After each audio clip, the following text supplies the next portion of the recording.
ప్రియ సహోదరి సహోదరుడా, నీ జీవితంలో ఇటువంటి వారు ఉన్నట్టయితే అటువంటి వారిని ఎన్నటికీ విడిచిపెట్టకు.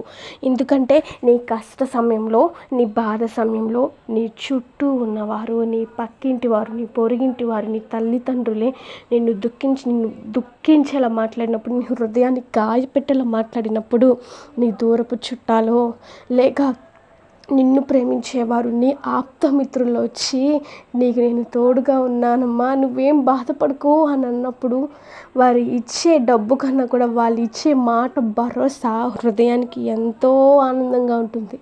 ఇది అందరి జీవితాల్లో జరగదు, కానీ కేవలం కొంతమంది జీవితాల్లోనే జరుగుతుంది. కాబట్టి ఒకవేళ నీ జీవితంలో నీ ఆప్తమిత్రులు ఎవరైనా నేను నీకు తోడుగా ఉన్నాను అని అంటే మాత్రం వారిని ఎన్నటికీ విడిచిపెట్టకు. వారిని దేవుడే నీ కొరకు పంపించి నీకు తోడుగా ఉండేలా చేస్తున్నారు. కాబట్టి అన్నిటికీ విడిచిపెట్టకు. హల్లెలూయా.